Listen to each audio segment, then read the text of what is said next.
नमस्कार, जय हिंद दोस्तों। आप देख रहे हैं मास्टर वीडियो ऑफिशियल। और जो पोस्ट प्रेफरेंस होता है यानी फॉर्म भरने टाइम जो पोस्ट प्रेफरेंस का क्या इंपॉर्टेंस है वो, साथ ही कोई जो डॉक्यूमेंट आप अपलोड करते हैं तो उस समय कुछ कुछ कैंडिडेट क्या क्या गलती कर लेते हैं वो भी हम साझा करने वाले हैं। साथ ही बहुत लोग ये पूछते हैं कि फॉर्म कहाँ से भरना चाहिए, किस जोन से कितना लोग फॉर्म भर रहे हैं। तो ये डाटा इस पर पता कर पाना थोड़ा मुश्किल है क्योंकि रजिस्ट्रेशन नंबर थोड़ा किस एल्गोरिदम पे काम कर रहा है पता नहीं चल पा रहा है। और उससे पहले बता दें, आप किसी भी एग्जाम की तैयारी कर रहे हैं उसमें टेक्स्ट बुक का प्रैक्टिस सेट आपको हेल्प करेगा। और अभी सबसे सस्ता यानी 175 रुपये में आपको ईयरली पास मिल जाएगा। और वहीं पास प्रो जो है वो 263 रुपये में मिल जाएगा। अगर आप MBO कोड यूज़ करते हैं तो एक्स्ट्रा 12% का भी डिस्काउंट मिल जाएगा। तो लिंक डिस्क्रिप्शन बॉक्स में है, कोड यूज़ करना है MBO। साथ ही अगर आपका सिलेक्शन होता है तो फुल रिफंड भी हो जाएगा। तो अगर रेलवे की तैयारी दिल से करना चाहते हैं तो जरूर विजिट कीजिएगा, लिंक डिस्क्रिप्शन बॉक्स में है। करते हैं पोस्ट प्रेफरेंस का क्या इंपॉर्टेंस है, क्योंकि क्या होता है जब आप फॉर्म भर रहे होते हैं तो आप 1 2 3 करके कोई पोस्ट डाल देते हैं क्योंकि आपको पोस्ट के बारे में प्रॉपर आइडिया नहीं होता है। ऐसा सेम केस इस बार आप देखे होंगे, जो SSC में सेकंड या तीसरे नंबर पे था उसको सब मतलब बहुत घटिया पोस्ट आया था, लेवल 4 का पोस्ट आया था पोस्ट प्रेफरेंस के चलते।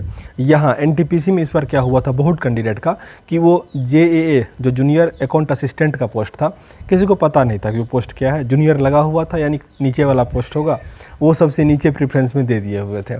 तो दूसरा में उनका हो गया, वो पोस्ट उनको नहीं मिला जबकि उनका कट ऑफ क्लियर था।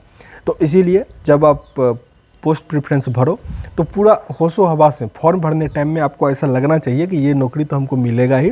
तो इसीलिए थोड़ा अच्छे तरीके से और जितना ऑप्शन रहता है सबको भर दीजिएगा। ऐसा नहीं कि ऊपर से 4-5 डाल दिए नीचे का छोड़ दिए, क्योंकि बहुत सारे लोग, हालांकि अब ऐसा करता होगा या नहीं करता होगा पता नहीं, पर लास्ट तक ग्रुप D वाले तक में भी ऐसा हुआ था। और पोस्ट प्रेफरेंस का बहुत इंपॉर्टेंस होता है। जैसे एक सिंपल एग्जांपल अगर हम देते हैं तो ग्रुप D के थ्रू इस पर बहुत कैंडिडेट का ज्वाइनिंग हुआ होगा। तो उसी में देखिए जो लोग आगे होंगे हेल्पर बन के वो सीधा टेक्नीशियन बनेंगे, वो अच्छा रैंक पे जा सकते हैं इधर से। या फिर जो उसमें ऑफिस असिस्टेंट बन गए ना, वो सीधा ग्रुप C में आ जाते हैं, वो सीधा बनेंगे जूनियर क्लर्क, उसके बाद सीधा वो सीनियर क्लर्क बनेंगे।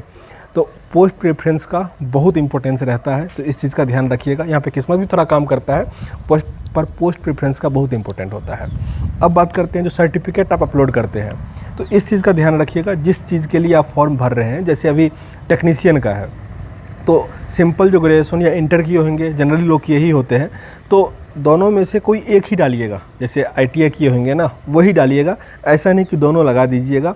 और आपके पास जो मैचिंग डिग्री होता है, क्योंकि बहुत 50-60 मुझे कैंडिडेट मिले हैं अभी तक जिनका मैचिंग डिग्री होता है, तो अच्छे से छुपाना होता है उसको, ठीक ना, काबिल बनने के चक्कर में। क्योंकि बहुत लोग ऐसा होता है ना, जब साइबर कैफे पे आप फॉर्म भरने जाओगे तो वहाँ शोबाजी के चक्कर में मेरे पास ये भी डिग्री है, ये भी डिग्री है। एक कहानी और बताते हैं। एक मेरा दोस्त है बेगूसराय तरफ का, उसका ऑर्डिनेंस फैक्ट्री में हो गया था, मतलब सब कुछ जो होता है ना। मैं DV के टाइम में वो क्या किया कि एक कहीं से ITI के साथ कोई वो और कोर्स कर लिया हुआ था और वो कॉलेज उसका फर्जी टाइप का था।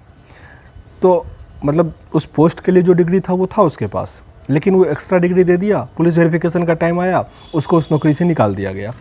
तो डिग्री कोई भी ऐसा ही डालिएगा कि जो पूरी तरह से ऑथेंटिक हो और उस पोस्ट के लिए रिक्वायरमेंट हो। अधिक डिग्री डालने से ऐसा कुछ नहीं होता कि बाद में आपको नुकसान या फ़ायदा होगा। जब आपका DV मेडिकल होगा, जब सब कुछ कंप्लीट हो जाएगा ना, तब आप एक्स्ट्रा डॉक्यूमेंट डाल सकते हो या बाद में भी उसको डलवा सकते हो।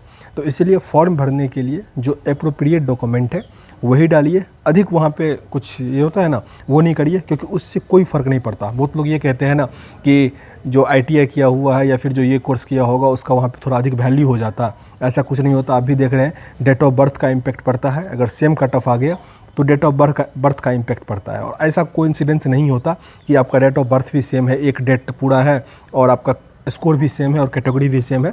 तो ऐसा रेयर केस होता है। तो इसीलिए ये जो एक वहम है कि मेरे पास अधिक डिग्री है, कोई इंटर ही क्वालिफाई है और हम ग्रेजुएशन है तो पहले मेरा नौकरी होगा, ये सब कुछ नहीं है। एज जिसका अधिक होता है उसका नौकरी होता है।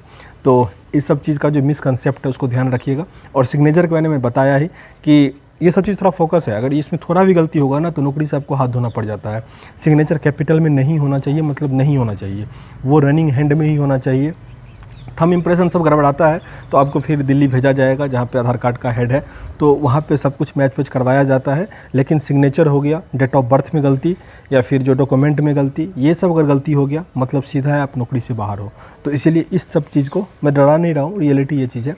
तो इस सब चीज़ को थोड़ा ध्यान से, कैटेगरी में भी अगर मान लीजिए भले ही आपका कट ऑफ जनरल से क्वालिफाई कर रहे हो लेकिन आप अगर ओबीसी से हैं तो ओबीसी का सर्टिफिकेट बहुत जगह पे मतलब कंपलसरी वो मांगता ही है। तो कैटेगरी सब भी गलती नहीं कीजिएगा, गलती हुआ है तो नया रजिस्ट्रेशन करके नया सिरे से कर लीजिए, थोड़ा पैसा ही बर्बाद होगा लेकिन वो काम कर लीजिए। खैर इस वीडियो में इतना ही, मिलता है नेक्स्ट वीडियो में, तब तक के लिए जय हिंद।